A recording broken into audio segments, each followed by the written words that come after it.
Let me get this I'm thing. going to apologize in advance. There is a little bit of construction noise just outside of my house. So if you hear something that sounds like a saw or a hammer, This is my sound 20. bath. That's my sound bath. That's your sound bath now. Awesome. All right, let's rock and roll. Oh my gosh, Julie, you're on Political Hope, and wow, talk about a beacon of hope. Thanks for coming on the show. I'm gonna jump right into it. I mean, usually there's like this like introduction, and we talk about stuff, and we're like, who are you? What are you doing? But people can research all about you, and we'll kind of like touch on all the things and how you got to running for Congress and why you did that and all that spiel. But actually, let's dive right into the question. Political hope, like, what does that mean to you? Like, and what does that yeah, how does that resonate with you? Like, what do you feel about hope in politics? What it means for me is that people feel part of the process. They feel heard by the people who are supposed to help them, by folks in leadership, and we work towards truly a more equitable, unbiased future, sustainable, habitable future. Yeah, and so that that kind of like touches base on like, I feel what's important to acknowledge is you've been a yoga teacher, and you're a mother, and you're a student, and you've literally gone through the process of where the community literally helped you get you where you are. I mean, talk about like social benefits, and we live in such a socially beneficial. I mean, I hate that conversation between socialism versus like capitalism. It's like socialism for the rich, but like Yeah, right. good luck for everyone else. But like, tell us really quickly, like how that kind of like shapes your understanding of politics, like why the yoga and the motherhood, and also being a beacon of like social, where the society has helped you get to where you are. Like, how does that feed your hope? Well, it's not lost on me, and I know we'll get into this probably a little bit later, but my story and my background is one where a community rallied around a 17-year-old girl who had been a high school dropout and a runaway, and who got pregnant. And, we were not a wealthy family. My mom was a single mom. We lived in poverty, and we didn't have insurance on our family. So that it really was a small town in Texas that rallied around this young girl and gave me hope and helped shape my future so that I had one. How being a mother has shaped that is I have a very forward-looking scope of vision. It isn't limited by what quarter are we in, what are the next 3 months looking like some folks have a vantage point. I think about what their future is like. I think about, am I going to be a grandmother someday, and what is that future for my grandchildren going to look like? And being a yoga teacher I keep saying, if I didn't cultivate a yoga practice that was the foundation for me to want to take on teaching, and having a wonderful gifted teacher of mine, Leah Cullis, whom I love, I don't think I could have stepped into the political space at all. I don't know that I would have had the courage to. I don't know that I would have found my footing and my grounding. Mhm. And so that's where I'm incredibly grateful for my teacher, and what I've gone through through my own trainings and on my own journey, to help me take from that world and blend it with the political world. And I can say we need a whole lot more. I wish there were a lot more yoga teachers and a lot more people who are mindful and intentional, stepping into positions of public trust and leadership. Yeah, that's interesting that, I feel like what a part of our conversation is also to kind of like plant the seeds for hope too, right? That's the whole mission of this podcast, is how do we plant these seeds of political hope, right? Because, sometimes they blossom right away. Some plants, they start blossoming right away. Some take time, right, to actually give us fruits and vegetables. But, in this space, right, like I'm curious about this, like why isn't there a pack? Right, PACs are so powerful. We know, right? Until for now, we have to deal with them. Right, they're actual things that do a lot of things in our society. Why is there no mindfulness pack, like, or yoga pack? Like, what could that do if there was actually a solidarity with that across the board? Wow, that's a really interesting question. I'm gonna come at it from probably a couple different angles, if you'll permit me. Sure. Um, PACs, kind of fall into a couple of categories. Well, I shouldn't say. There are actually a few categories. There's one that we consider super PACs. Super PACs are the PACs that come in, they don't coordinate with candidate, but they come in and they might put ads that clearly favor a candidate or clearly against a candidate, but they have no coordination with candidates whatsoever. It's a collective, but they have an undue, they have undue influence and an outsized influence, undue influence in the space, right? Because typically you think of super PACs as generating millions and millions of dollars to influence an election. And really it should be the voters influencing that election. Then you have corporate PACs. So you have corporations that set up PACs that benefit the employees, and typically what I call the O-level employees, the officer level employees. And those typically contribute to candidates so that legislation will be favorable to that particular industry. Doesn't matter if it's good for the community, doesn't matter if it's good for constituents, it's got to be favorable to the industry. I have to say that I didn't take any PAC money, but I didn't take corporate PAC money or other PAC money. Then there's labor PAC. Labor, is an incredible thing. And we're seeing it, so much hostility towards labor and unions, and we're seeing the influence that labor has dwindling, and that's what's contributing to this income inequality, this gross income inequality that we have in our country. So I'm just going to lay the foundation for what PACs are: political action committees that contribute dollars to influence outcomes in political and electoral and legislative politics. Hold on, Julie. Yeah. Wait on. So you said they're not allowed to connect, that's a weird thing. They're not allowed to connect with actual elected officials, but they do. Super PACs aren't, but other PACs are. So corporate PACs can definitely do that. Labor PACs can do that. So you can have different small, like if you have small Democratic clubs or small party clubs, they can contribute. That they're considered PACs, and they can contribute. And so there is a lot of good that it can come from this, because we don't live in a country where elections are publicly financed. So you typically only have the wealthiest who are able to participate. And that's a problem, because typically when you have the wealthiest, they're very, very disconnected from the suffering and the pain and the kitchen table issues that a lot of families are facing. Our family, it's healthcare. I have a child with healthcare issues, major healthcare issues, and I can't get the ear of my multi-million-dollar representative. And so there are good PACs, and there are things that they can do to help, especially candidates who are grassroots candidates, have more equal footing with wealthy folks who step into this space. So I don't want to dismiss that all PACs are bad. I just made a choice in my run not to take any PACs, because I wanted labor to know that I'm there to bat for them, regardless of whether they're writing me a check or not. But what would it look like if the yoga community stepped in and created a pool of dollars to help candidates? I think clearly there would be intention setting on the front end of what those candidates who might receive those dollars look like. And you and I kind of joked on the first time we met and the last time we talked, which was, wouldn't it be amazing if folks meditated before they legislated?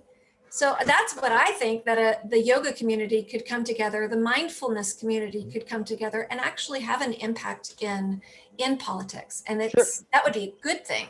Sure. And Julie, actually, it's interesting. I'm sure you can attest better than I can, but there's a lot of power, like influence, with the mindfulness community and the yoga. I mean, they teach yoga and mindfulness to like some powerful people out there. And like if it was actually if there was some sort of solidarity and mission and a purpose with all of that, it might have some potential really beneficial aspects in society. Absolutely. I could see that would be a very positive outcome from this. I had a really interesting conversation, and in the conversation, I was reminded of the roots of yoga used to be very much intertwined with the political space. They almost were not divorced. They almost were like, married. Julie, it's actually called Nagarik Shastra. Nagarik Shastra. That's the Sanskrit words. One of my mentors. He has been schooling me on it back in India. He has a whole thing going on in India. He has a whole orphanage and everything. And he's been schooling me on it for the past 3 years. And I'm like, I didn't even know this, and I'm Indian. So what I should say, Western yoga, it kind of, the politics and the practice kind of took different paths.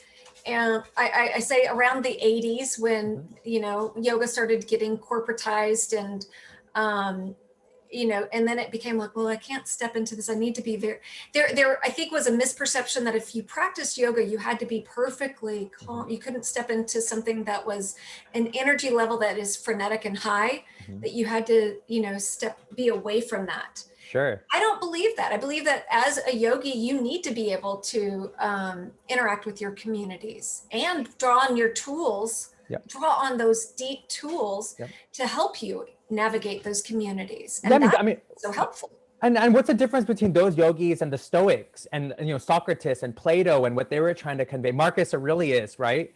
Yes, right. I mean, they were also yogis. They were just, right.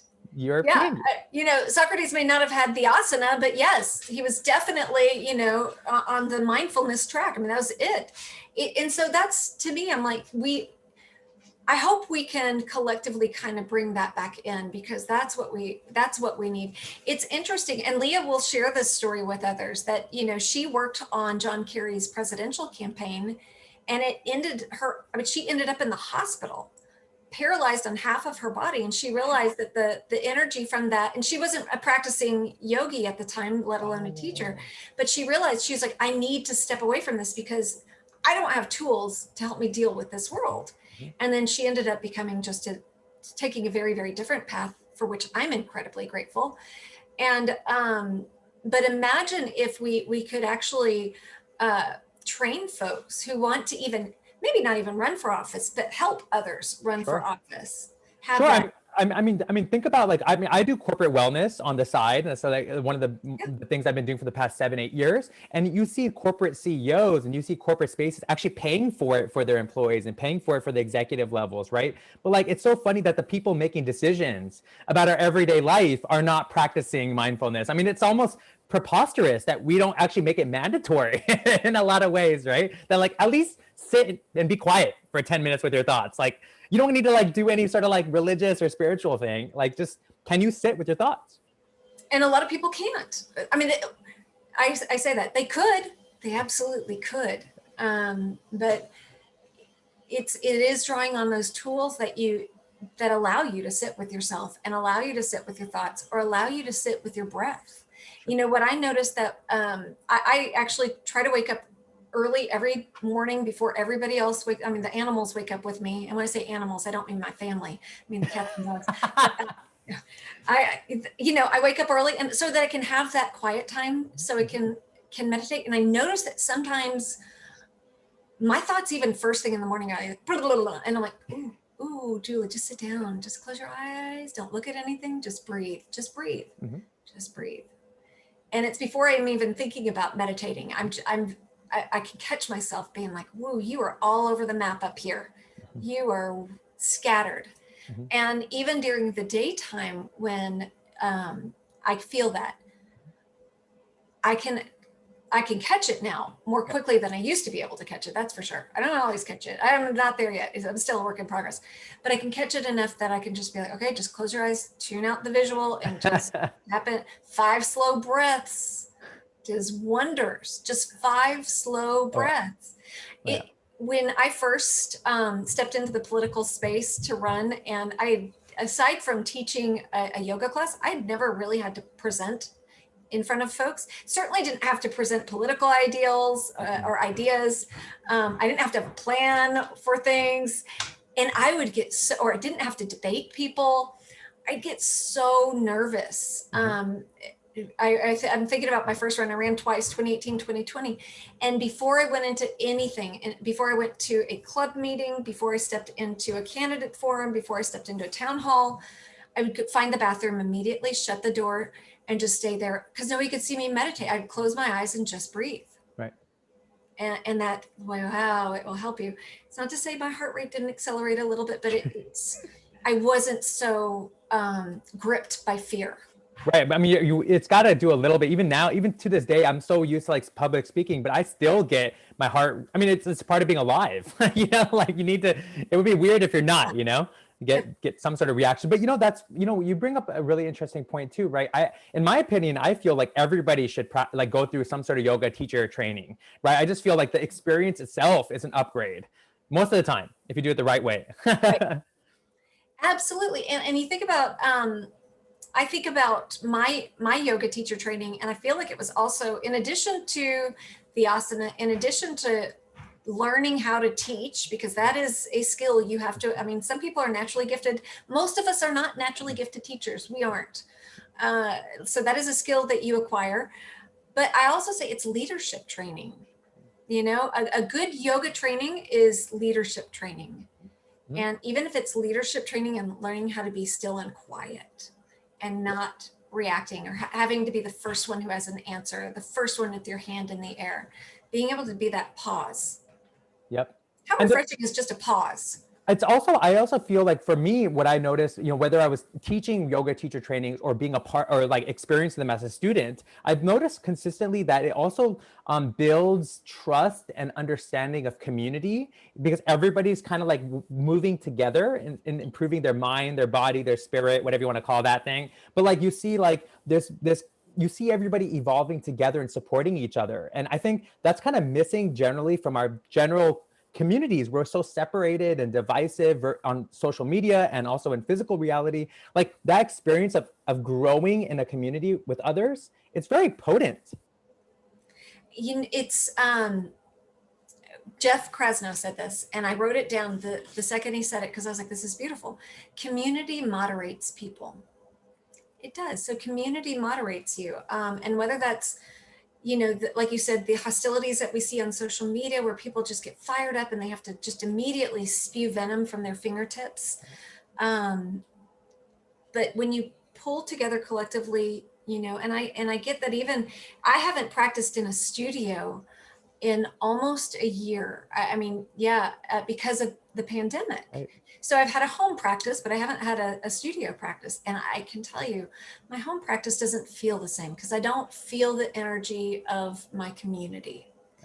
And as much as I love seeing my teachers on screen, I do, it's still not the, you know, not having adjustments in class, you know, it's, the community is so incredibly special. And I will say that for me, when I set an intention before I ever ran, and I remember thinking, because we've become so polarized in this political space, we don't have a community. And people are like, I'm wearing this jersey or I'm wearing this jersey. Mm-hmm. And the two teams are not going to talk to each other. No. And I was like, no, I'm going to go talk to everybody. I don't care what jersey they're wearing. I'm wearing a jersey, but you know, kind of in name only, because you have to in Texas. And I don't say that, I mean, I'm not being dismissive. I also feel like, you know, the things that I stand for, the right things for communities. Right. But I wanted to talk to folks who wore a jersey that was not my color jersey. I actually want to acknowledge that, because like when I was kind of like researching you and going down the rabbit hole, I was actually quite impressed of your. In fact, I'm going to share an opinion, okay, as well, and maybe this is going to be a kind of like a pointed opinion, but I feel like when you were doing what you wanted to do, which was literally going to people's houses, connecting with them, whether it matter if they were like on the list of like Democrats or whatever, you like whatever they were, you were going to connecting with people, and you were actually. By connecting with people in that way, I mean, I want to hear more about that, but by connecting with people like that, you were actually bringing more people over to your side, quote unquote, right? Or like just to like thinking about things a little bit deeper and understand. I mean, it's not about sides. It's about sometimes just understanding what's going to work for you, what values are resonating, and how to enact those values with policy, right? And look at that's what you were doing, right? But then all of a sudden, it seems like, right, that like once the Democratic, the official DNC started kind of interacting and kind of guiding your campaign, that threw it off. Like I think you would have won if you kept doing what you wanted to do, but maybe you could share more about that. I agree. So in my 2018 cycle and through the primary of 2020 here in Texas, and we have closed primaries in Texas. So in Texas, you vote in a Democratic primary or you vote in a Republican. We aren't really registered Democrats and Republicans. You just you can pick which primary, and it can change from, you know, election to election. So I can vote in a Democratic primary in 2018 and then in 2020 vote in a Republican. Yeah. So that's just how it is. I wish we had more of an open primary like California does, so the top two get to move on. But in Texas, that's the way it is. It's Democratic or Republican primary. No other party has a primary. So you don't see Green Party primary, you don't see Libertarian. Wow. So they have to decide, those other parties, if they want to be on the ballot in November, they have to decide who their candidate is going to be. They have to internally decide that. Yeah. Wow. You can run as an independent, of course, and just put your name on the general ballot. But in 2018, I was running in what I like to call the Alabama of Texas, Texas districts. It's very highly gerrymandered. There was a 21-point margin between the Republican and the Democrat in 2016, the last presidential before the 2020. And I decided to run, and I did that very thing. I went and knocked on doors. And in fact, my first experience knocking doors was knocking on every door, trying to knock on every door in a neighborhood. And I realized that's not how you're supposed to. You're actually supposed to target doors. You want to find people who will vote in the Democratic primary, because you're trying to win that primary election. Yeah. So I figured that out like fairly quickly, but initially at least literally went door to door, which is a great experience too. It really is. Right. I wouldn't recommend it though if you're trying to win a primary. But saying all that is, I did that all the way through. We moved the needle in our race in 2018, 12 percentage points. Okay. In the primary of 2020, continued doing that. In fact, in just the time that I announced and the primary for 2020, so from May of 2019 through early March, so almost a year, I did, wow. almost hit 100,000 doors. Wow. 100,000 doors, like literally 100,000 doors. I mean, not me, myself and I, but me, volunteers, and our staff. Mind you, Julie, that sounds like so much fun to me, because like people connecting with people, it's like there's so much love in that space, right? And what's funny is people get so nervous about it the first time they do it, and they're so worried about people like slamming doors or being rude, and they're like, nobody was rude to me. This is amazing. And it's true, nobody's rude there. In the thousands and thousands of doors I knocked, I had one guy slam the door and he goes, "You're a Democrat?" And I said, "Yes, sir, I am." And he goes, he closed it. I shouldn't say he slammed. He just literally closed it. But I was like, okay. And I just moved on. He didn't cuss me out. He didn't say I'm a horrible human. He may have behind the door. Who knows? But, so I just all right, we're just, he either didn't have time or he didn't want to talk to me. And that's fine too. People have opinions and choices. But I will say, more often than not, and when I say more often than not, I would venture a guess 99% of the time, right, people were kind, even if they weren't on the same side of the aisle. I have had people say, in a sweet little Texas accent, like, "Oh, honey, I'm a Republican. You're wasting your time, but I do wish you luck," Mm-hmm. And I think the women meant it. I really do. I don't think that they were like, "Oh, you're horrible. Why would you?" That just didn't happen. Yep. So we did that. I actually won the primary of the second go around with 70% of the vote. Wow. So, and it makes an impact talking to people. And then everything kind of came to a screeching halt with the pandemic and trying to figure out how we navigate the space. Right. What is safety protocols? What should they look like? What are they? We lost a lot of volunteers because they were scared to go to doors. And so we stopped doing, but also the National Party recommended against doing it. And when the National Party recommends something, you typically follow suit. And I wish, to your point, and I take full responsibility for that, I didn't have to follow suit. I chose to. And in retrospect, I think it was a huge blunder and huge mistake. And I think it cost not only my race, I think it cost a lot of races in Texas in 2020. Yeah, and I will say also, I think there is a safe way to continue having conversations at doors. Yes, and there is. And I think that first of all, I have to commend you for acknowledging that, responsibility, but also that's also whenever like these are actually wake up calls. Like in my opinion, every obstacle actually helps us be stronger and more resilient, right? And actually have more fortitude with what we want to do. So that being said, I wonder, like, and I'm throwing this out at you because I also am very conscious, and I want to hear your opinion on this, on what's going on in India with the farmers' protest. I come from a family of farmers. I'm also Sikh, and so a lot of the weirdness that's happening in India is like really anti-Sikh, which is a minority in India. And so what they're showing in India is this incredible, powerful movement that's grassroots of people supporting people and not relying on the government to support them, while still fighting for human rights and fighting for, but not violently, like totally peaceful, but also like actually stepping up to the paradigm that is really extractive and not working. And so I want to hear your opinion on that. And also like Julie, millions of people are congregating in India, old, everything. It's like freezing cold and there's no outbreaks. I'm not saying that COVID's a legit thing, right? You know, my partner's a nurse. We totally talk about all the time, but it's like people are coming together and they're safer coming together, you know? So, I mean, there's something for us to think about. What does that mean? What's going on in India? So I want to get your opinion first on India and like what you think about gathering. Well, honestly, I think that, I think grassroots movements are the things that truly change political dynasties, whatever you want to call it, the status quo. It is grassroots led. It is always grassroots led, because if you don't fully believe it in your heart, if the inauthenticity, being inauthentic shows, but grassroots changes things. It changes things in a dramatic way, and it's changing things in India.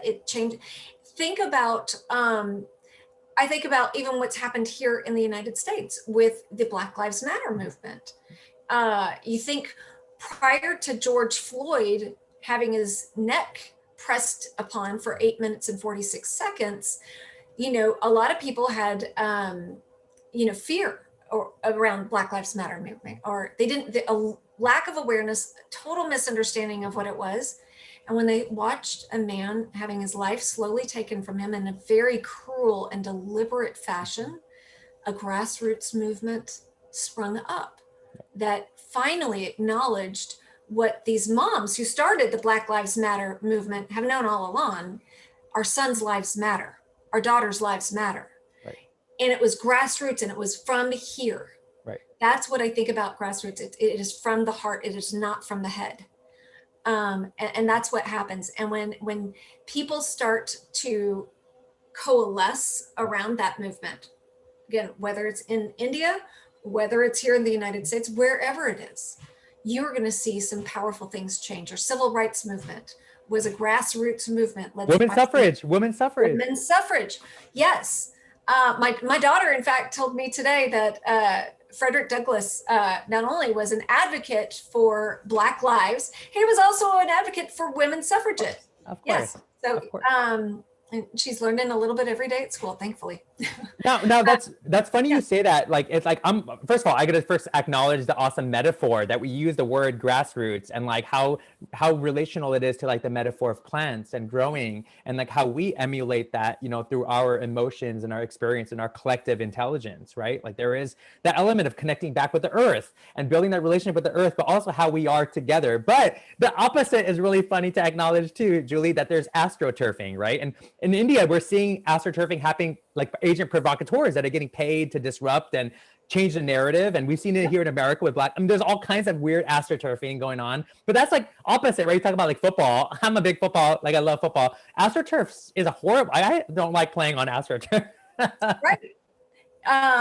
It's really interesting. People used to ask me, well, aren't you just, worried that you'll never make an impact on some of those doors or some of the lives that you touch? And I was like, you know what?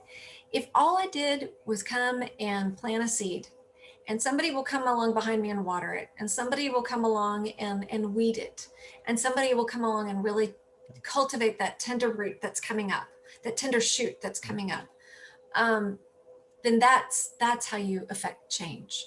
And I might have only been the seed planter. Who knows? Maybe I wasn't the seed planter. Maybe I was the person who came along and watered, right? Whoa. But that's what I think about these. That's the other thing about community. You can't go have a one and I'm done conversation with you, which, I know a lot of folks on the Democratic side feel taken for granted. A lot of demographics and a lot of constituencies feel taken for granted by the Democratic Party. Like, you're here to earn my vote like 2 weeks before election day, and then you're gone and my life doesn't change.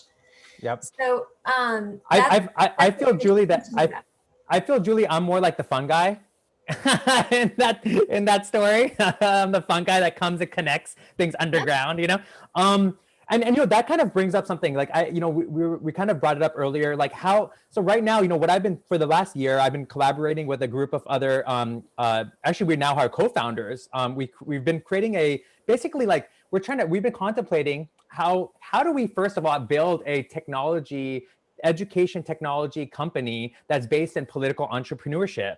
But we also are democratic from the start. Like, let's not be like Twitter or Facebook where we build this pyramid and like, so we're trying to do that from the start. But also we're like, how do we make grassroots virtual too, right? Because like the problem with grassroots is like it's a lot of psychic energy. Oh my gosh, I'm gonna use that word. People are gonna be like, whatever, it's very pseudoscience. But like there's something about like a protest. Like there's a lot of energy, and then that protest ends, and like sometimes nothing happens, right? Like if it's not consistent. So how do you now create? Nowadays people too are afraid to meeting in person, but still they're like having conversations online. Those conversations are like they're sharing their anger, they're sharing their frustrations, but that anger and frustration is not turning into power. Like it just stays in that space of like, right? So like for our platform is actually called democracy.club. I hope you get to check it out. And like, it's something that we like are contemplating. How can we use the virtual space to also continue the grassroots movement and bring different voices in? So, I mean, I'm curious with you, how do you see technology playing a role with improving policies? Like, do you see how that can help work? Oh my goodness. I think technology, there's so much more we can do in the political space than we used to be able to do because of technology. Let's be really frank. And I can talk about like, how do you target voters? How can you use technology to target folks who aren't registered to vote? And then you create the action plan to go get them registered to vote. That's what I like, you know? Yeah. And, you know, there's an organization here in Austin that created the inverse of the voting file, so that you could pull up on your phone in your own neighborhood and look at the doors that don't have registered voters and go actually get them registered to vote. So using that technology and then seeing it through to completion, go get them registered to vote. But you're right, there's all of this energy that's kind of in this angry, I want to vent sort of space, but how do we tap into that to say, no, we need calls to action. We're in a legislative session right now. They're taking testimony on redistricting. Do you want to be gerrymandered again for another 10 years? Then go allow your voice to be heard. Allow the legislators to know that you have been represented by a guy who doesn't even live in your district, who doesn't come down, he doesn't answer you, he might give you a form letter. Become part of that process. Right. All you have to do is 2-minute testimony, 2 minutes. Right. You can't spare 2 minutes. You know, I think about, and you can do that all in the technology space, you know. I mean, I'm talking about also money. Like, I mean, it's crazy to me. I go to budget meetings for my city and it's like, there's like nobody there. I'm like one of the only citizens that shows up. Right. And I think like, it's interesting that like we pay tax, we pay the budget, but we often don't, like with technology, Julie, we can literally have a breakdown of every day on our phone, you know, it's like where our money's going. Absolutely. It's so funny. I'm glad you say that, because I remember when I was running it, I was like, when I get elected, I want to do something that's like a report, like and I hate to call it a shareholder report, but I wanted to give my constituents a constituency report. This is what your money is, you know, because I get that it's your tax money, it's earned, you're helping community, but I wanted them to see the benefit of their tax dollars at work and investing in the communities in which they live. Yeah, because you're an example of that. Like you literally got saved. And first of all, you're not like some leech. You're not like some like brown or black person who's like just, you know, like you're a story that's like, hey, this is a lot of happening all across America. It's not just a black or brown or whatever issue. People are struggling. Nowhere was that more even evident than last week in Texas. You know, if you look at what happened with the power outages across the state of Texas, and the people left without power, left without food. And I'm not saying this to tweet my own horn. I'm not. My daughter and I volunteer a couple days a week at a food bank because the pandemic has been really, really hard. I mean, even before that, income inequality is rampant in America, and there are people that are really struggling, and it's hard. And there's no shame at all in driving through a food bank line, not at all. So we volunteer a couple of our afternoons each week, and thank you for letting me reschedule, because that's where I was right before here. But if you think about it, last week, nobody could go to a food bank line. Grocery stores weren't getting deliveries, and we rely heavily on grocery stores who donate food to the food banks. There was so not only did you have a week where people couldn't pick up food, you had another week, this week that we're in right now, where it's been like slowly kind of like refilling the stocks because, as grocery store deliveries are happening, people are like buying them right off the shelf because they've been not able to go to a grocery store for a week. It's hard right now. And to see, people again in positions of leadership not doing whatever they can to do whatever they can, like get the Red Cross in here, get FEMA in here, get the National Guard in here, get people water. I mean, my goodness, there's so many places without water.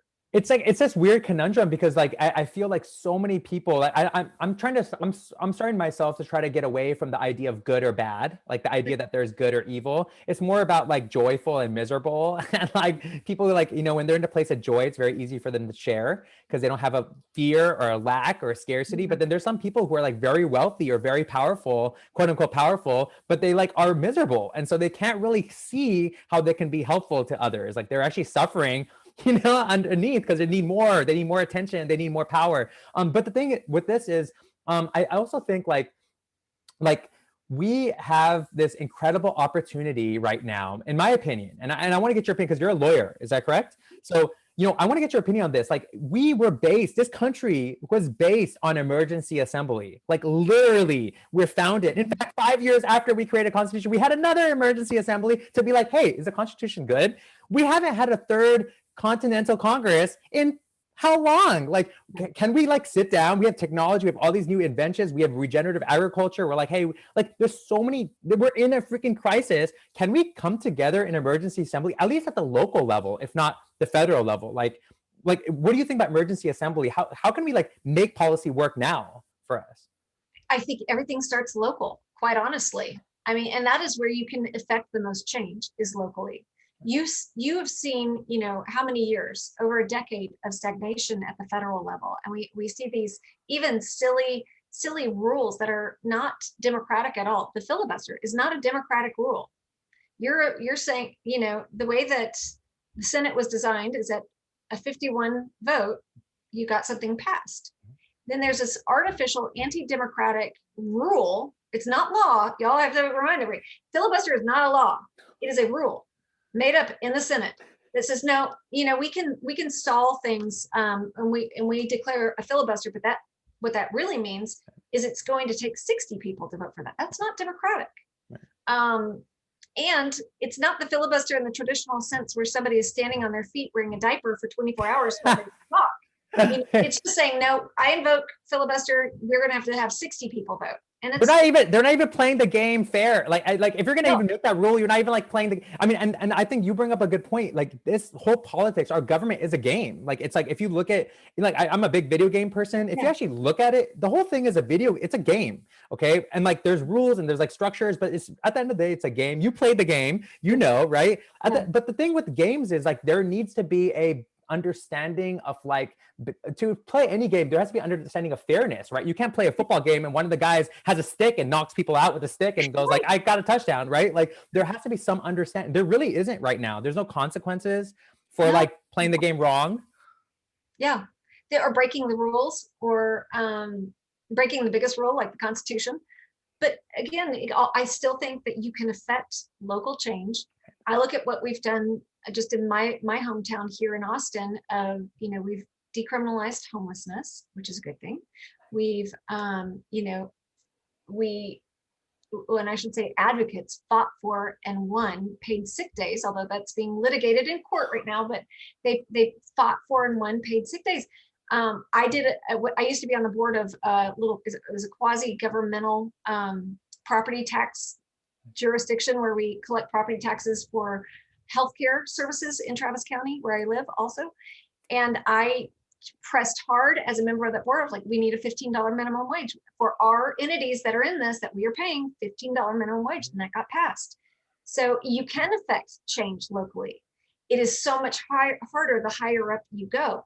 But that's also where we need to start building bench, is in these local towns. Build the bench that will take that willingness to affect change up to the next level and up to the next level. And eventually let's get the folks who are not willing to do anything and are great with status quo or putting up roadblocks. Let's get them out, because we've built this amazing bench of people who want to make change in their communities, positive change. And we've grown them up. We've grown them from city to county to state to, maybe next level of state to federal, that's how you affect it. It all starts down here. Yeah, the founding fathers and the mothers too. We don't want to just, there's the mothers were doing stuff too. Okay, they just didn't get enough props. But the founding fathers, they actually they were one good thing that they really did was actually making us that kind of we are local to state to federal. That's the power structure actually. A lot of people don't realize it. Unfortunately, everybody's so distracted by the play. In Sanskrit we call it the Leela, right? They're so distracted by the federal Democrats versus Republicans play that's going on at the top, but the local doesn't really matter if you're Republican or Democrat. Actually, like the needs at a local level are so unique. It doesn't really matter. Like you can bring both ideas together because there is value for conservative mentality and there's value for liberal mentality. They work together. They're not supposed to be like separated. And it's really interesting to me because the more local you are, the more you actually see your community, right? You see it. Right. When you go to Congress, and this is a problem with a lot of congressmen and women and senators, is they go there and then they don't come back and truly come back and visit their communities. They come back home and they stay with their families, but they're not actually engaging with the community. And, even in the district, I had 13 counties. I tried to get to every county like once a month, like every one of them, it's just campaigning. And I might not have been able to get to every county every month, but, I made a town hall pledge that I would be, hitting like 3 at least, and giving them my time, like truly giving them my time. Because guess what? What's happening here in Austin is not the same thing that's happening in Land Passes or in Burleson or in Wimberley. I mean, they're very, very unique parts of the district, and they deserve to let me have it. Yeah. Let me have it. I mean, that's so important. It's funny you say that. I had an interview with a woman who had worked for a couple of Congress people in DC for several years. And she said to me, she's like, look, if you want to affect your Congress people, sending them letters, they don't read them. They got like so many A's. They don't actually read any of the letters. Maybe once in a while in Blue Moon they will, but they're actually not paying attention to the phone calls. They're not paying attention to. She's like, if you want to get their attention, start mobilizing people in their district against them. They will actually be like, oh shoot, we gotta like show up there, right? And I think we're kind of at that point right now where people do need to come together safely in certain ways, either virtually or like actually, but having an intention. Like, what is the point? Like, you can't just be angry. What's the follow through? What are you trying to do? What are the needs of your community and coming together around that?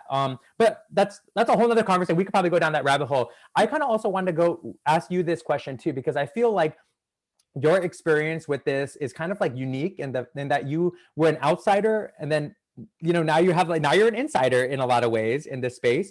How would you advise anybody else? Because you used to be a yoga teacher, you're a mother, you're an academic, you're a lawyer, you're all these amazing things. How could somebody you're one of us, right? You're a person. So how could other people maybe follow suit? Like what's some advice or perspective you can give? What I usually tell people, because I didn't hear it when I wanted to run, was absolutely do it. Do it. If you have it in your heart and you feel this, like really feeling this pull to step into this space. And I want to say that if you want to do it to be helpful to people, if you don't have any intention to help people, please stay out of the space. There are plenty of other opportunities for you. This is not one of them.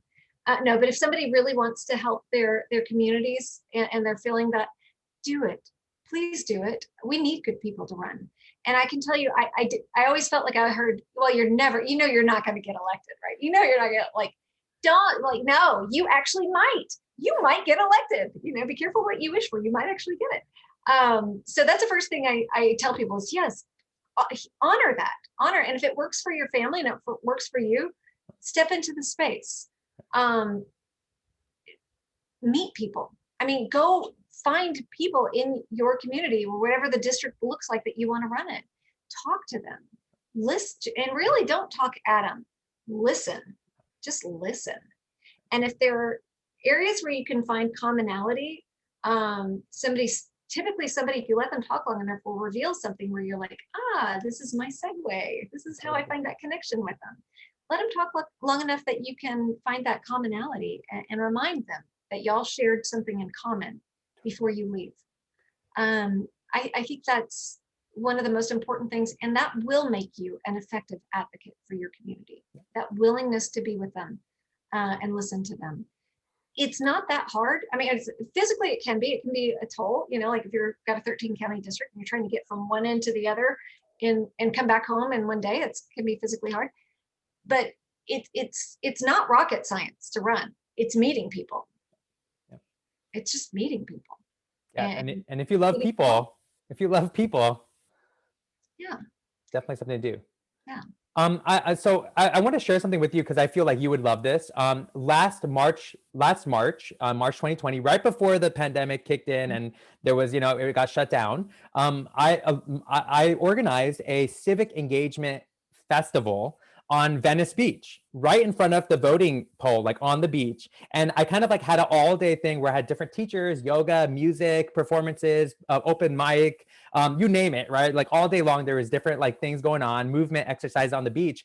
But also we had all these like papers and all this like content about how to vote, why it's important to vote, all this stuff. And we were having random people walk up, especially younger people who were like, they would walk up and they're like, what's going on? This is awesome. There's like all these people having fun. And then I was like, I would engage with them and some of the other people there, we would engage with them and be like, oh, are you voting? Are you registered? And they're like, no, we don't believe in politics. Or like, they were so apathetic about it, right? And like, we would talk to them and like, they'd hang out for a couple of hours. And at the end of it, they would go and register and vote, right? And this is like people, like these are young people who they're so disenfranchised, right? And I get it because I was that person as well. I still feel it, but I'm trying to do something about it, right? And I feel like I'm curious what your thoughts are on that. Like how could we improve the way we engage youth and include them in the conversation and get them to register and be involved in local? I think local is the thing, but how do we get youth to be engaged? I mean, I was experimenting with that. Maybe you like the idea, but like, how could we do more? What could we do? I think a big part of it is if young people see themselves reflected in politics, they're more likely to get engaged. If young people see the people that they, I hate to use the word idolize, but the people that they really admire, stepping into the space and at least being vocal about it, then I think they're more likely to rally behind something too, right? I actually found that it wasn't that hard to engage young people. Young people are really, okay, I say that. I mean, the University of Texas at Austin, so a big college, and a lot of there wasn't a lot of apathy there. A lot of young people are so much more adept and skilled at navigating certain conversations than I am in the 48 years I've lived here. Oh, I can learn from you. Truly, I can learn from you. And I find that a lot of kids care about what happens with their planet. Is there going to be a planet? Is there going to be widespread devastation from climate change that limits their opportunities to have a career, have a family, have food, where they want to live? And that, for a lot of young people, was I would say, well over a majority of the young people who were involved with our campaign or connected with us, it for them was climate change and having a livable future, which is amazing because you're right. A lot of young people don't think about the future. But I think perhaps maybe college professors are talking about it more, or so, I don't know, but there was a high level of engagement when it came to that. But I also know that I have a lot of young people who've reached out to me who want to run for office. And again, I'm telling them, like, I will tell you everything I know, share everything, do it. We need your voice. We do. We don't need a bunch of people my age and older. We need diversity in everything. We don't have that in the political space. What are you talking about? You look like you're like 22. Well, thank you. But that is, story for another day. But when you're this pale, you don't spend a lot of time in the sun, and ages some people.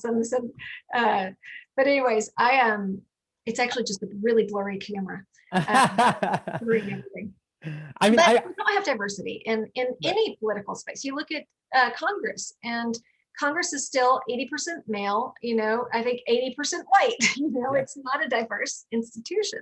Yeah. And it filters down too, to the state level and sometimes to local levels. So I encourage young people to run. I'm like, if you know your why you want to run, you run. And if you have that ability, run. you're going to Yeah. give everything you have. I know you will, because you're young and you have the energy. Yeah. But it's a bunch of Chuck Grassleys who, are 80s. Yes. I don't mean to like, But you can be a very sprightly 80-year-old, but maybe um, not making the decisions that are going to affect my kids and my grandkids' lives. well, I mean, I think also it's important to understand that most of the younger millennial and Gen Z generation has also a different perspective on like the global, like we're like a global community now, and they have a different perspective on technology, and there's not a fear of technology, there's an understanding of it, and then there can be even more if we actually reconcile maybe also appreciating other knowledge, indigenous knowledge, right? Like appreciating those things. Yes. But you know what's interesting? I wanted to like touch on that you were bringing up. What's like, okay, like I personally have found, like in my own research for our company and for what we're doing, the project we're doing, local level is totally different than the federal level. Like the participation, voter participation. I mean, we're talking about like it's almost like 80 to 90% old white people, like all across the board in America, right? No disrespect. I got my grandmas and grandpas that are white. I love them. They're awesome. I hang out with them all the time, but we need younger people engaged at local level because they know what they might have more energy and more connected to like what are the needs of the marginalized community or the poor community or whatever in the space. Bingo, absolutely. And we don't see that.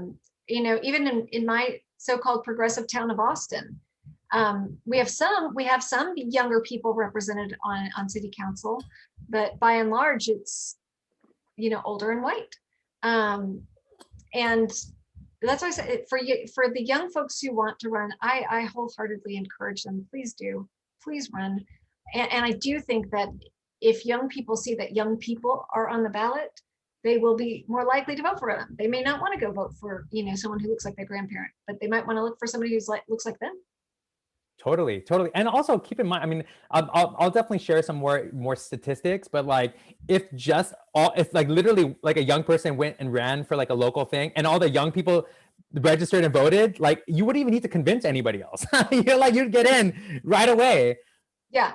I think as of 2018 in Texas, the demographic under the age 24, so 18 to 24, outnumbered the demographic that was 65 and up.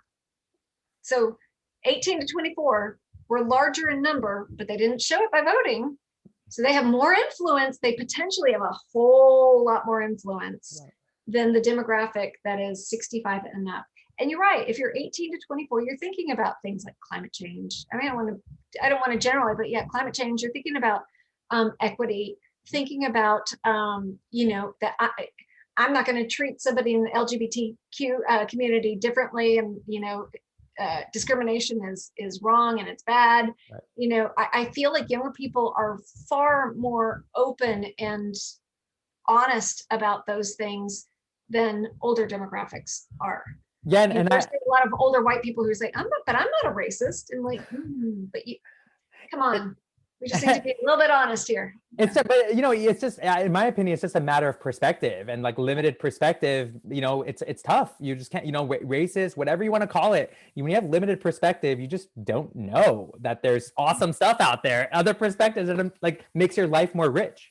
Actually, that's funny, Julie. One of my favorite things, like if I ever were to do like the door to door thing, but I do my own way of like connecting to the community. But I love breaking down those walls, especially if people are racist. I like approach it with like full head of steam, with a lot of love, and I share my culture and myself, but also try to do it like very like what's the word, trying to embody like the people of the past who are bridge builders, right? Yeah. And I think there is a space right now for all of us to be bridge builders. And I must admit too, one of the frustrations, I had a meeting with the registrar's office here in California, and they were not interested at all in being creative on how to get more young people to register to vote. Like the voters office, registration office. And that's troubling to me, right? Like when like there isn't any support in the government to actually get younger people to vote. Like it shouldn't be a private enterprise.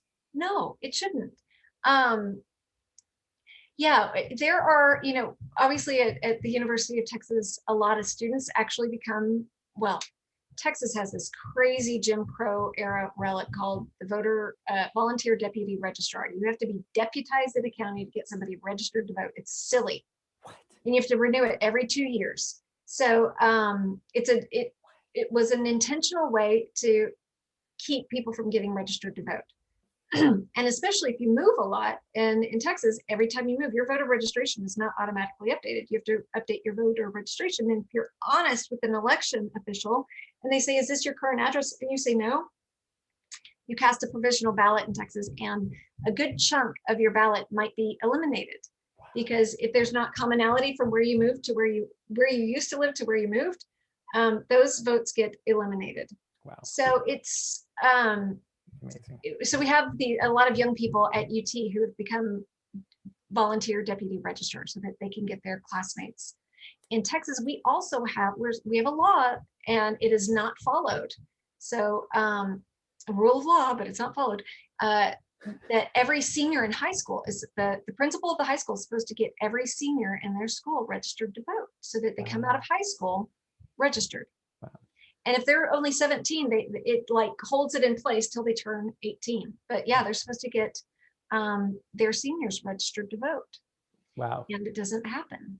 So, but concerts, you know, when we come back to an age where there are concerts again, you know, parks, we have a beautiful place called Barton Springs here where a lot of young people come. It's a beautiful natural spring that it's like a big community pool. But there are places you can be creative. Somebody just thought of last night where all these people who are getting vaccinated right now, and especially when they open it up to different age groups, Right. you have to wait 15 minutes after you get your vaccination. Right. Everybody's just sitting on their phone. Might as well get them registered to vote. I'm like, Totally. There's so many avenues we could go. You know, I was trying to pitch to the voters registration that we should be setting up booths at the football what are they called, the tailgating. Yeah. Like set it up with the tailgating for football and basketball games. why wouldn't they? Yeah, Like- it's a great idea. Do you have to be deputized in California? I don't think you do. I think Texas is the only one that requires it. No, Yeah. not in California, but that's so weird, and that's more reason why we need to kind of like lean in, all of us, into this space, because there is a lot of innovation and evolution that needs to happen, but it won't happen if we're not looking at it. You know, like we need to actually look at it and then go into it. Okay, but okay, so I want to respect your time. I feel like we could talk forever about a lot of stuff, but I do want to throw pitch you one last question, which is, if things are aligned and things work out the way that they should work out, where do you see yourself in the next 3 to 5 years? And where do you see our American, you know, political space, our society? Where could it go? Like if things line up, where do you see yourself and the machine that is our society? Under best case scenario, Mhm. I haven't fully fleshed it out, but I might run again. I don't know that I want to run in another super gerrymandered 13 county district, because again, it's hard. It is challenging to give the entire district your full attention when it's so gerrymandered. But I wouldn't mind running again if something presents itself. In the meantime, I'll tell you what I'm up to. Another candidate who ran here in Texas in an adjacent district and I are starting a not-for-profit, and we're actually going to call it Ground Game Texas. And our core mission is to, one, get folks registered to vote, and then complete the life cycle, make sure that they actually do vote. So deep canvassing, talking to folks where they are, doing it in a safe space, knowing that we're still in a pandemic, but truly having conversations, pulling in the race class narrative, because race class narrative can really pull in a lot of your base and actually energize them and motivate them to run. But it also pulls in the persuasive element. You can use pretty much the same message, and it's so thoughtfully done. It was done really well in Arizona. A woman behind a lot of the research, the message, the research-based messaging. Her name is Anat Shinker Osorio. She lives in California, and that's what we want to do. We want to go have meaningful conversations. Part of it is cultivating those listening skills. So listening to people and then turning that into a conversation and going back several times, not just again one and done, and not candidate specific, just what is important to you. And there were a lot of things in 2020 that were on ballot, shared the ballot with Biden, that outperformed him. minimum wage increase so that people can be paid a living wage, Medicaid expansion so that folks who don't have healthcare can have healthcare. I actually favor single payer, universal healthcare. That's where I hope 5 years, that's what I want to see. I want to be there. Legalizing marijuana, or decriminalizing marijuana. All of those things outperformed Biden across the United States. So talking to folks about that and reminding them that the Democratic Party is the party that believes in higher wages. The Democratic Party is the party that believes in healthcare. The Democratic Party is the party that sees decriminalization of marijuana as a criminal justice issue because it affects Black and brown people far more than it does white people. So having these, intentional conversations, that's what I want to do. I want to be part of a solution, and I want to be pulling people together rather than creating a wider gulf and having people stick firmly in their own camps. So I saw you in 10 years that you like made possibly governor. If you're going to be ground gaming Texas, all over Texas, you're going to build a lot of people who are going to appreciate you. And that being said, I think, with that vision, what do you see that's possible for Texas? I mean, I think this calamity that happened with the weather, it's, these are also opportunities. Yeah, they're terrible, but they're also opportunities for radical change and quick change. Where do you see, if you were to implement this ground game in like 3 to 5 years, how does that look like in terms of policy or actual something happening in Texas? What I hope is that we actually have a minimum wage increase in Texas. We're still 7.25 here. Wow. I mean, yeah, what I'm hopeful is that people don't have to work 3 jobs to try to make ends meet. When they talk about job loss, from an increase in minimum wage, yeah, that means people don't have to work 2 jobs. Yeah, you're right. I hope that means we expand healthcare across the state.